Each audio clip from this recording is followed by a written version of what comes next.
नमस्कार दोस्तों, कैसे हैं आप सभी लोग। मैं आसिफ विश्वकर्मा एक बार फिर से आप सभी का स्वागत है स्टेट सिविल सर्विस एग्ज़ाम में। दोस्तों, जैसा कि आप लोग जान रहे हैं, एग्ज़ाम 17 अगस्त 2022 से रेलवे ग्रुप डी के स्टार्ट हो चुके हैं, जिनमें हम डेली अपडेट रह रहे हैं और देख रहे हैं कि कितने बच्चे रेलवे ग्रुप डी की परीक्षा को छोड़ रहे हैं, जिसमें कि कम से कम 40% ही विद्यार्थी उस रेलवे ग्रुप डी परीक्षा को अटेंड कर रहे हैं। 60% से ज़्यादा विद्यार्थी उस परीक्षा को छोड़ रहे हैं। तो दोस्तों, यहाँ पर आपका चांस बहुत अच्छा बनता है। जो लोग जिनकी तैयारी बेहतर है और कम समय में सारी चीज़ें तैयारी कर सकते हैं, वो लगे रहें और वो एग्ज़ाम ज़रूर दें, जिससे उनको सफलता प्राप्त हो। इसमें मेरा सेक्शन डेली MCQ 25 क्वेश्चन हर GS के टॉपिक से कराए जा रहे हैं। तो आज हम लोग जो है थर्ड पार्ट के रूप में साइंस के जो बायोलॉजी टॉपिक पे हेल्थ एंड न्यूट्रिशन का देख रहे हैं, तो वो आज थर्ड पार्ट होने जा रहा है और इसमें टोटल 25 MCQ कराए जाएंगे दोस्तों। तो चलते हैं हम लोग फर्स्ट क्वेश्चन की तरफ। फर्स्ट क्वेश्चन कह रहा है दोस्तों कि टाइफाइड से शरीर का कौन सा अंग प्रभावित होता है। तो दोस्तों, पहला क्वेश्चन है कि टाइफाइड से शरीर का कौन सा अंग प्रभावित होता है। पहला ऑप्शन है आपका अग्नाशय, दूसरा है अमाशय, तीसरा है आंत और चौथा है मस्तिष्क। ऐसे क्वेश्चन बहुत पेपर में दोस्तों पूछे जाते हैं, तो विशेष ध्यान रखें कि जो टाइफाइड है वो हमारे शरीर के किस अंग को प्रभावित करता है। तो अब मैं बताऊंगा आप लोगों को, अपना आंसर अपना पुष्ट कर लीजिए और बताइए आपका आंसर कौन सा सही जा रहा है। और मैं आपको बताने वाला हूँ कि मैं आपका आंसर कौन सा सही करूंगा। तो दोस्तों, इसमें C नंबर ऑप्शन सही होगा, आंत। आंत जो है टाइफाइड जो बीमारी होती है वो आंत को प्रभावित करती है। बात करते हैं आगे दूसरे क्वेश्चन की तरफ। और दूसरा क्वेश्चन कह रहा है दोस्तों कि पेचिश रोग के लिए उत्तरदायी प्रोटोजोआ कौन सा है। तो 4 ऑप्शन है दोस्तों। पहला है एंटामीबा, दूसरा है अमीबा, फिर है फैगोटाफ्रिक और फिर है ट्रिपेनोसोमा। तो इस प्रकार से 4 ऑप्शन है। जल्दी से बताइए कि आपका आंसर कौन सा सही होगा दोस्तों। जल्दी से अपने आंसर की पुष्टि करिए और क्लियर करिए कि आपका आंसर कौन सा सही जा रहा है। तो मैं आपको बताने वाला हूं जिसमें आंसर सही होगा A number, ant amoeba. Ant amoeba पेचिश रोग के लिए उत्तरदायी प्रोटोजोआ है। एंट अमीबा पेचिश रोग के लिए याद कर लीजिए, याद करते रहिए। आगे चलते हैं हैजा। हैजा तीसरा क्वेश्चन है। हैजा हैजा किस चीज़ के कारण होता है। तो पहला ऑप्शन है आपके पास जीवाणु, दूसरा है विषाणु, तीसरा है फफूंद और चौथा है शैवाल। तो इस प्रकार 4 ऑप्शन है और बताइए इसमें हैजा किसके कारण फैलता है। तो दोस्तों, मैं आपका आंसर अब बताने वाला हूँ कि कौन सा आंसर सही होगा। तो दोस्तों, इसमें जो सही होगा वो होगा जीवाणु। A नंबर ऑप्शन बिल्कुल सही होगा। इसमें A नंबर ऑप्शन सही होगा। बैक्टीरिया के कारण हैजा जैसे रोग उत्पन्न होते हैं। आगे बात करते हैं। चौथे नंबर क्वेश्चन कह रहा है कि एलिसा जांच किस रोग की पहचान करता है। एलिसा जांच किस रोग की पहचान करता है। तो पहला ऑप्शन आपके पास कैंसर, दूसरा है TB, तीसरा है पोलियो, चौथा है एड्स।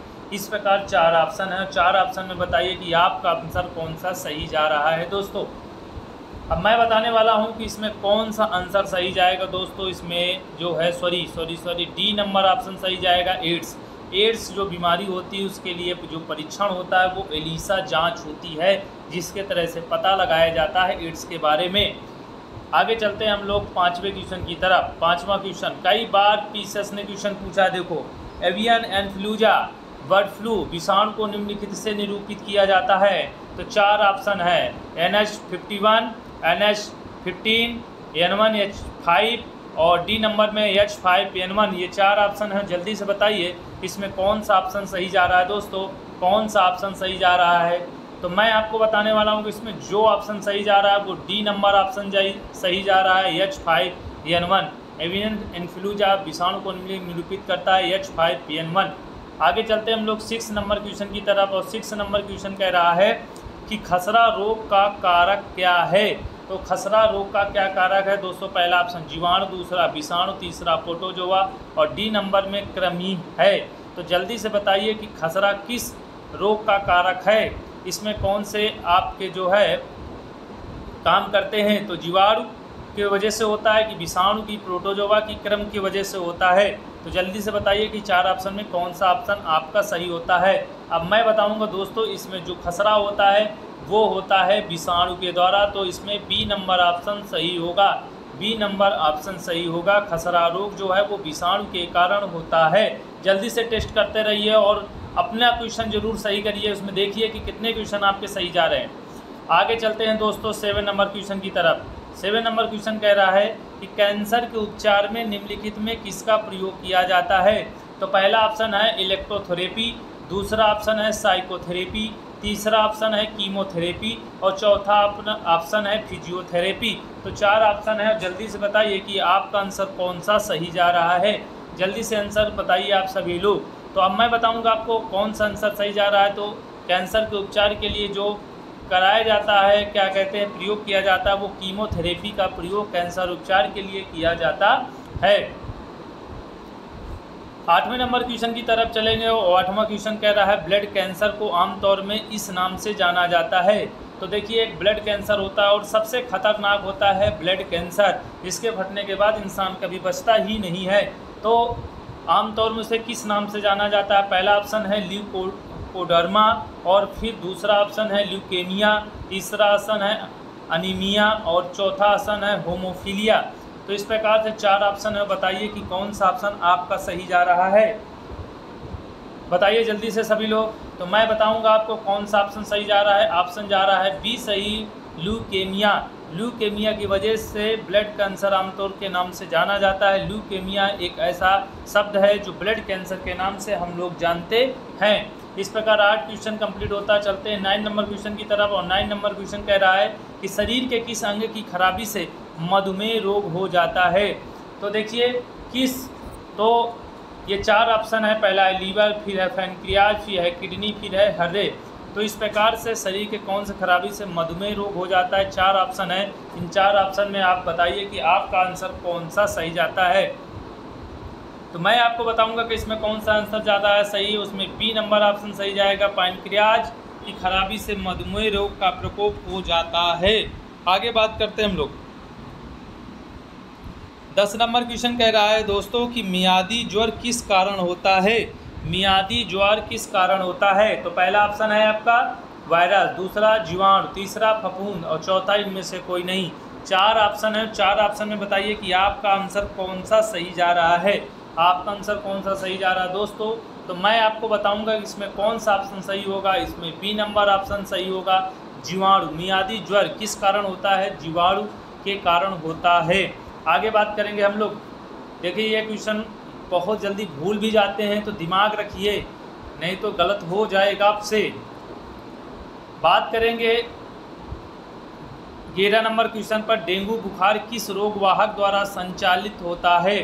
तो पहला ऑप्शन है आपके पास क्यूलेक्स फटीगन के द्वारा, एनफिलीज कैल्सीफेसिस के द्वारा, एडीज एजिप्टी के द्वारा और मनसोनिया यूनिफॉर्मेसिस द्वारा।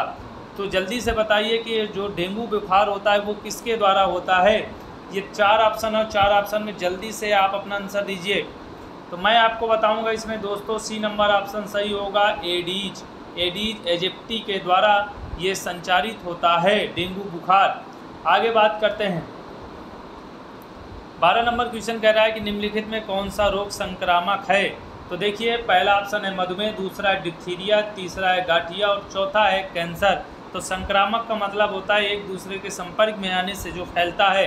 तो 4 ऑप्शन है, जल्दी से बताइए कौन सा ऑप्शन सही हो रहा है आपका। जल्दी से बताइए। तो मधुमेह तो हो ही नहीं सकता, आपको पता ही है मधुमेह, क्योंकि ये एक प्रकार का डायबिटीज होता है। डिप्थीरिया, गाठिया, कैंसर होता नहीं, गाठिया अपने मन से होता है, कैंसर भी, परंतु डिप्थीरिया एक ऐसा रोग है जो संक्रामक के कारण हो जाता है। इसलिए ऑप्शन जो है वो बी नंबर ऑप्शन सही होगा।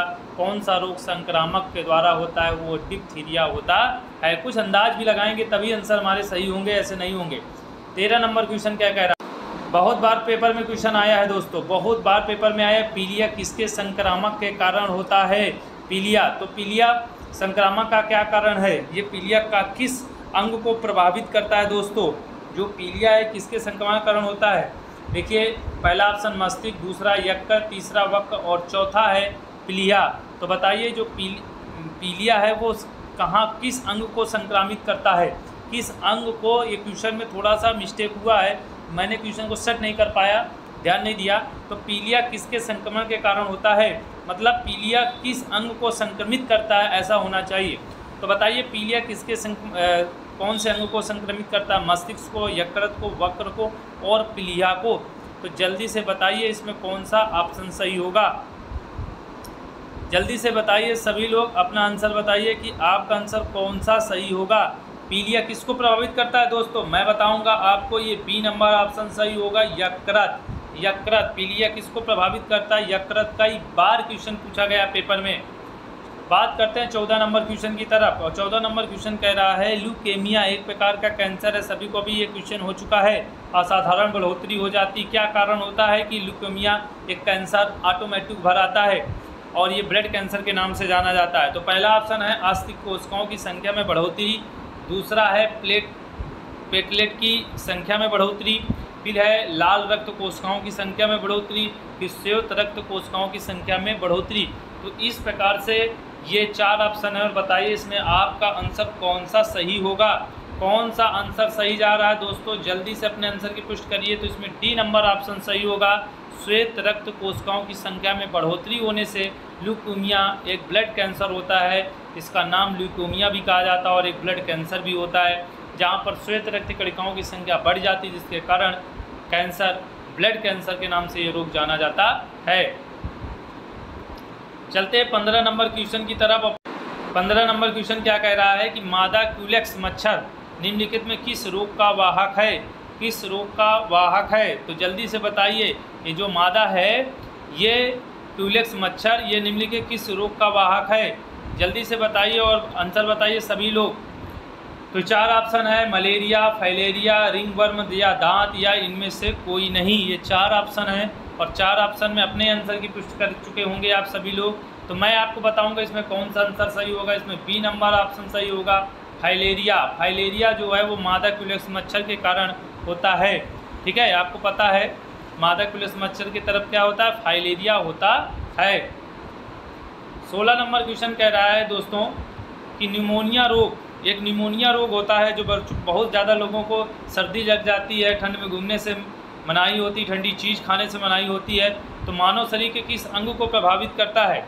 तो पहला ऑप्शन है आपके पास आंत, दूसरा है अस्थि संधि, फिर तीसरा यकृत और चौथा है फेफड़ा। यदि अधिकतर गांव में ऐसे लोग मिलते रहते हैं और बहुत सारे गांव में लोगों जो रहते हैं उनको पता होता है कि निमोनिया किस कारण होता है और कौन से अंग को प्रभावित करता है। तो दोस्तों मैं बताऊंगा आपको किस अंग को प्रभावित करेगा। ये करेगा फेफड़े को। किसको प्रभावित करेगा? फेफड़े को प्रभावित करेगा। चलते हैं 17 नंबर क्वेश्चन की तरफ। और 17 नंबर क्वेश्चन कह रहा है कि निम्नलिखित में कौन पोलियो का कारण है? पोलियो का कारण है, एक कवक है, एक वायरस है, एक कृमि है और चौथा है एक बैक्टीरिया है। तो जल्दी बताइए जो पोलियो है, पोलियो किस कारण होता है? पोलियो एक प्रकार का दोस्तों क्या है? ये एक वायरस है जिसे हम लोग हिंदी में विषाणु बोलते हैं।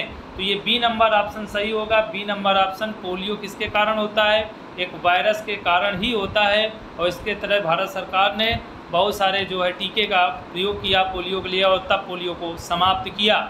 एक वायरस क्या है? एक वायरस की वजह से पोलियो जैसे बीमारियां होती हैं। 18 नंबर क्वेश्चन दोस्तों कह रहा है कि विटामिन B6 की कमी से पुरुष में क्या होता है? विटामिन B6 की कमी से पुरुष में क्या होता है? पहला ऑप्शन रिकेटस, दूसरा स्कर्वी, तीसरा बेरीबेरी, चौथी अरक्ता। ये 4 ऑप्शन है। जल्दी से बताइए कि आपका आंसर कौन सा सही होगा। जल्दी से अपने आंसर की पुष्टि करिए। तो मैं बताऊंगा दोस्तों इसमें डी नंबर ऑप्शन सही होगा कि विटामिन B6 की कमी से पुरुष में जो रोग हो जाता है वो अरक्ता होता है। 19 नंबर क्वेश्चन की तरफ चलेंगे। 19 नंबर क्वेश्चन कह रहा है छिली हुई सब्जियों को धो दो। बहुत सारे लोग छिली हुई सब्जियों को धो देते हैं, मतलब छिली हुई सब्जियों को धोने से कौन सा विटामिन चला जाता है? तो vitamin A, vitamin C, vitamin D, vitamin E. तो 4 ऑप्शन है। जल्दी से बताइए कौन सा विटामिन जो है चला जाता है छीलने के बाद, सब्जी में धोने के बाद। जल्दी से बताइए, अपने आंसर की पुष्टि करिए। तो मैं बताऊंगा दोस्तों इसमें बी नंबर ऑप्शन है विटामिन सी। विटामिन सी, छिली हुई सब्जी को अगर धो दें तो विटामिन सी गायब हो जाता है। चलते हैं 20 नंबर क्वेश्चन की तरफ। और 20 नंबर क्वेश्चन कह रहा है कि मानव शरीर में इन्फेक्शन रोकने के लिए कौन सा विटामिन मदद करता है। यदि शरीर में किसी प्रकार का इन्फेक्शन हो जाता है तो उसको रोकने के लिए किस विटामिन का प्रयोग अत्यधिक करें। तो पहला ऑप्शन है विटामिन ए, दूसरा ऑप्शन है विटामिन बी, तीसरा ऑप्शन है विटामिन सी और चौथा ऑप्शन है इनमें से कोई नहीं। ये 4 ऑप्शन है और 4 ऑप्शन में बताइए कि कौन सा ऑप्शन सही होगा, कौन सा ऑप्शन सही होगा दोस्तों, जल्दी से बताइए। तो मैं बताऊंगा आपको कि इन्फेक्शन रोकने के लिए विटामिन किसका प्रयोग करना चाहिए दोस्तों। तो इसमें विटामिन ए का प्रयोग करना चाहिए।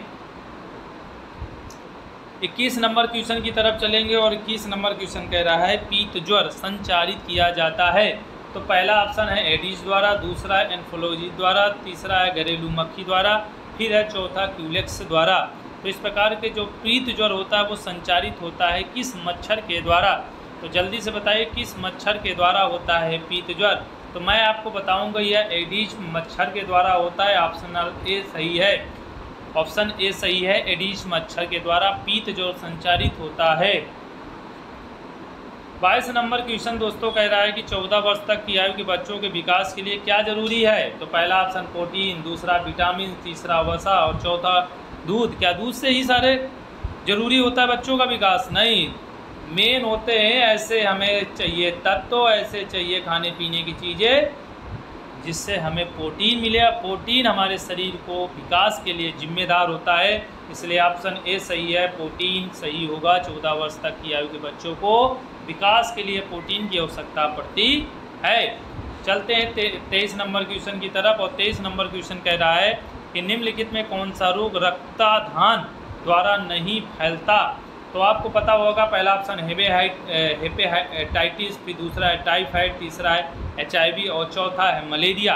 तो आपको पता है कि जो रक्त द्वारा मलेरिया भी फैलता है, HIV भी फैलता है।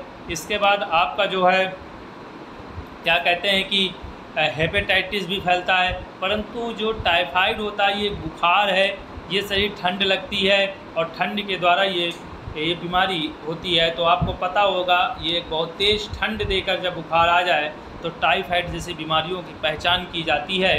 तो जो रक्ताधान द्वारा नहीं फैलता वो सिर्फ केवल टाइफाइड है दोस्तों। तो इस प्रकार से 23 क्वेश्चन कंप्लीट होते हैं। चलते हैं 24 क्वेश्चन की तरफ। और 24 नंबर क्वेश्चन क्या कह रहा है, ECG। कई बार पेपर में पूछा गया है ECG। तो ECG क्या है फुल फॉर्म इसका। ए नंबर में इलेक्ट्रोसिफलोग्राफ और एंडोस्कोपोग्राफ और तीसरे में है इलेक्ट्रॉन कार्डियोग्राफ और चौथे में है इलेक्ट्रोकार्डियोग्राफी। तो 4 ऑप्शन है, 4 ऑप्शन में बताइए कि आपका आंसर कौन सा सही जाएगा, आपका आंसर कौन सा सही जाएगा दोस्तों। तो इसमें डी नंबर ऑप्शन सही होगा, इलेक्ट्रोकार्डियोग्राफी। इलेक्ट्रोकार्डियोग्राफी जो है ECG का फुल नाम है। आगे चलते हैं 25 नंबर क्वेश्चन, आज की सीरीज का अंतिम क्वेश्चन दोस्तों। आज की सीरीज का अंतिम क्वेश्चन है दोस्तों, निम्नलिखित में किसका उपयोग रक्त कैंसर के उपचार में किया जाता है। रक्त कैंसर के उपचार में किया जाता है दोस्तों, जल्दी से बताइए इसमें कौन सा ऑप्शन सही होगा। रक्त कैंसर के उपचार में किया जाता है तो पहला ऑप्शन आयोडीन 131, दूसरा सोडियम 24, फिर है फास्फोरस 32 और डी है कोबाल्ट 60। तो जल्दी से बताइए कि किसका प्रयोग किया जाता है दोस्तों, किसका प्रयोग किया जाता है। तो मैं बताऊंगा आपको इसमें ऑप्शन सही होगा, ए नंबर ऑप्शन सही होगा, आयोडीन 131। आयोडीन 31 के तहत कैंसर जो रक्त कैंसर होता है उसका उपचार किया जाता है। तो इस प्रकार से 25 क्वेश्चन कंप्लीट होते हैं आज के सेशन के, और फिर हम लोग अगले सेशन में मुलाकात करेंगे। तो जिन लोगों ने अभी हमारे चैनल को सब्सक्राइब न किया हो सब्सक्राइब कर ले, लाइक करें, शेयर करें दोस्तों के साथ में, और इसी तरह हमारे सेशन में बने रहिए। और आपको आने वाले आगामी एग्ज़ाम 2022 में सारे एग्ज़ाम के लिए बहुत ही महत्वपूर्ण टेस्ट सीरीज होगी हमारी ये साइंस की। तो थैंक यू सो मच, धन्यवाद, जय हिंद, जय भारत।